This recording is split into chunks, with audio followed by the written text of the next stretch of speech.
Today we have the Springfield Armory 1911.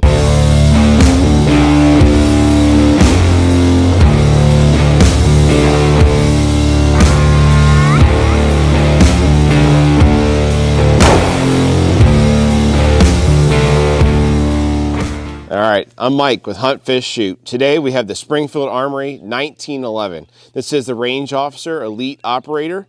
I'll bring it up a little closer for you guys to see this gun. Overall, it has an awesome look to it, especially with your light rail here, your G10 slimline grips, fiber optic front sight, notched rear sight with a tactical racking edge on it. It is serrated on the back side there, knock down your glare. Is 2 dots on there. And then also too on this gun, you're going to notice it has a really great slide to frame fit on it. It does have a match grade barrel inside of it, stainless steel forged by Springfield. Overall, it looks awesome. It has a really nice armory coat on it that Springfield uses. They use it on their higher end TRP pistol. So this one's about, it's 2 pistols down from there. So it's about 3rd tier on their line. It does have an aluminum mainspring housing on it with a nice checkering on that backside. No magwell on this pistol like you would get on your TRP operator. But overall, the gun looks almost identical to your TRP operator. Again, it's not hand fit like your TRP operator is, but overall though, it does have a really good fit to it. There's no slop whatsoever inside this gun. And actually, I'll shake it for you real quick, and you'll notice there is no rattle whatsoever with this gun. Not even on your beaver tail or your grip safety on there, there's still no rattle. So that's an awesome feature of this gun. It looks like it's very well made. It does have a chamber indicator on it on the barrel, to where if you look through it, you can see it. For myself, I chose to go with this gun in a 10mm. The reason I went with the 10mm is I want a little bit more versatility to it. 10mm is the latest greatest thing, even though it's older. It's an older technology. It came around and then people went away from it due to the recoil. The 1911 platform handles that recoil really well with the spring and the weight of the pistol in general. But for me, like I said, I went with that 10mm because I wanted to get those extra velocities and things like that, especially if I wanted to carry this in the backcountry. If I go bow hunting out west in Idaho, out there, the area we go, we do experience there's grizzlies out there and a lot of them, as well as you got your mountain lions and your wolves. So that 10mm really gives you a lot of extra knockdown power, as you could say. It's not like a 41 Magnum. So the recoil on this, from when I shot it the first time, it does have a little bit more recoil than your normal 45 ACP, but it's not that noticeable. It feels better than shooting like Glock 20 and 10mm, but overall, it really does feel great. And especially with all the slide serrations on there, they're nice and deep, easy to manipulate the gun. And it's, so far, I do really like it. We're going to shoot it for you guys today, and I'll show you how it shoots, as well as I'll do just a little 2-tap, double-tap drills for you and show you what it looks like. But overall, the gun feels great. From Springfield, so I don't forget here for you guys, you are going to get 2 8-round magazines. With those 8-round magazines, they are stainless steel mags. They seem to be of good quality. They're not Wilson Combat or your Chip McCormick mags by any means, but they are very good magazines. And then also, full disclaimer for you guys, is with this gun, it was actually sent back to Springfield. The reason it's sent back to Springfield is when I first got it, it would not cycle rounds whatsoever. It would barely feed rounds from the magazine. It was returned. Springfield took care of it for me in about 4 to 5 weeks. They had to actually recut the barrel ramp on the gun, polish the barrel ramp, and then they also had to ream the chamber again. Again, like I said, it was not seating rounds. It didn't take anything buffalo bore, your self-defense type ammo, and then also Winchester white box. I had some CCI stuff, Sig Sauer 10mm, just wouldn't take any of them. But like I said, they did take care of it for me. So today I'm going to shoot it for you guys. We'll see if they really took care of that, and we'll see how it shoots. All right, we got our Elite Operator out here now. We're going to take our first shots with it. Got 3 8-round magazines loaded up with our Winchester white box. It is 180 grain 10mm ammo.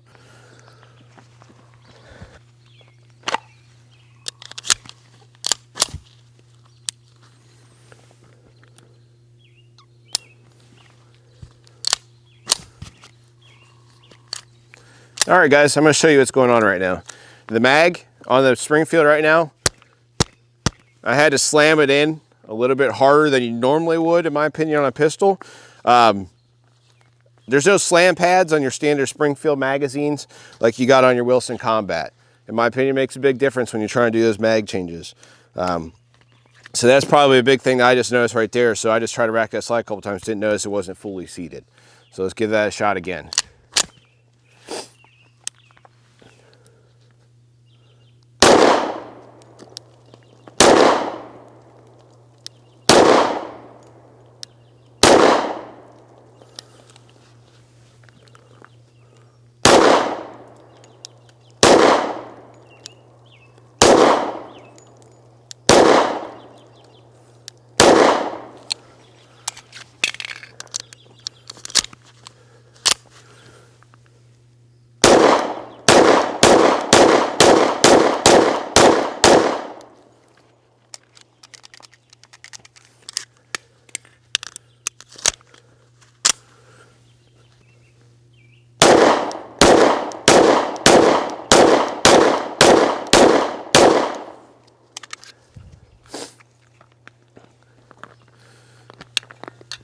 All right, I'll show you it's clear real quick.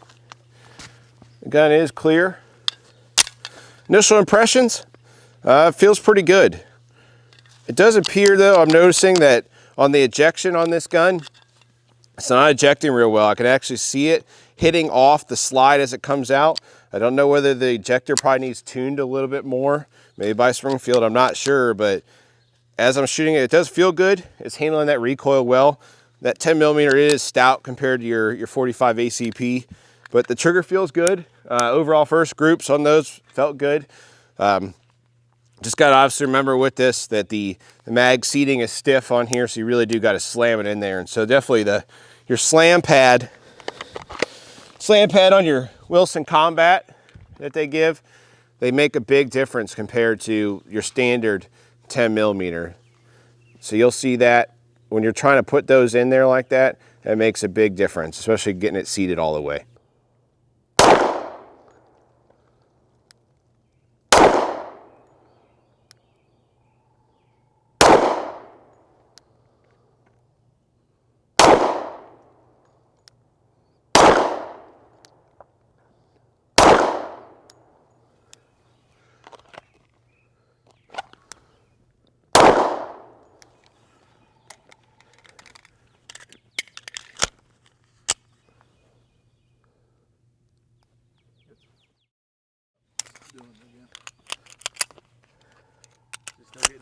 It just did.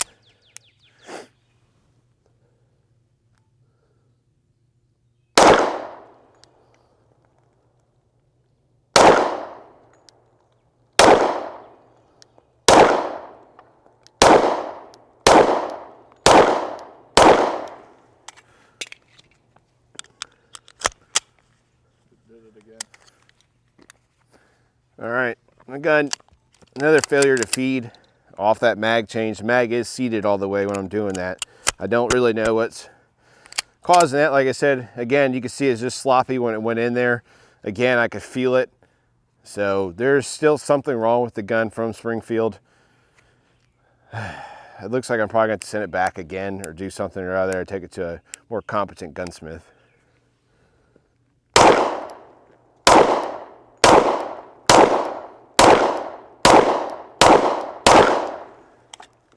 All right, I'm going to show you guys here on the target. This is just my first 3 mags out of the gun here. I'm sure I could tighten it up a little bit more, but overall on the speed I was shooting, first time shooting the gun in general, I do feel like it was a lot better this time. No malfunctions whatsoever. Again, like I said, seeing the magazines, you really got to be a little bit more forceful with them when you're stabbing them in there, but the accuracy looks like it will be there. We'll shoot 3 more mags out of this and I'll speed things up quite a bit. We'll shoot the Apata type target and we'll see how that looks. Again, we're just loading up here today with our 10mm 180 grain Winchester white box. It seems like it's shooting just fine out of it. I think I covered this in previous reviews. I just want my guns to shoot about any ammo I put through it. So far so good. Again, the gun was sent back to Springfield initially to get repairs done, but it seems like it's doing okay so far. So I don't think we're gonna have any issues. We'll keep loading these mags up. We're gonna shoot probably about 200 rounds today, and we'll see how it does overall.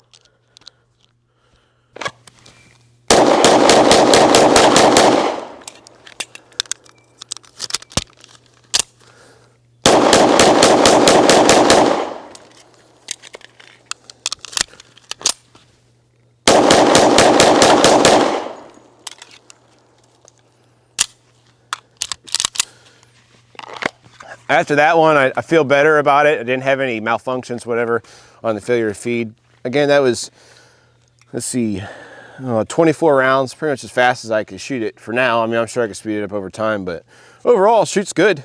It's definitely, you know, recoil impulse and all that stuff, grip-wise, feels like it has a good grip on it. I am happy with the gun, how it shoots. Some malfunction type stuff, that's kind of getting under my skin a little bit. I really don't like it when my guns malfunction. I've had 1911s, cheaper ones, your Rugers, things like that, and not have those. But with this gun to be, you know, let's say about $1,100 and have those malfunctions, in my opinion, it's unacceptable. Is it mag related as possible? I haven't experienced any of those malfunctions with my Wilson Combat magazines. But again, maybe that shows another testament to quality that Springfield was possibly putting out faulty 10mm magazines. So we'll shoot one last round here, see how it shoots. But So far, I do like how the gun shoots in general. Just a little bit disappointed in some of the other features on it.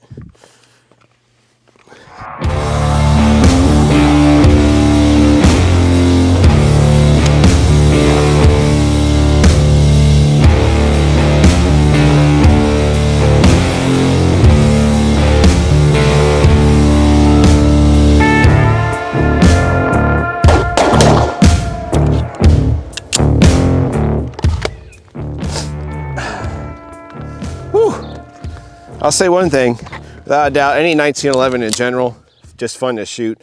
Elite operator, looks awesome. It shoots good, shoots very well. A few malfunctions today. Could be a slight break-in period, could be mag related, but overall I do think it's a good pistol. It has a great frame to fit finish, fun to shoot without a doubt. That 10mm is a great round, whether it be self-defense, air gun in the backcountry, especially if you don't want something like a 44 Magnum. Overall good. Magazines, they seem to be okay. They're getting better. Like I said, it might just be something we have to work into. I hope you guys enjoyed our range day out here with us. If you did like it, hit that like button, subscribe to our channel, keep watching for further videos. Roasted.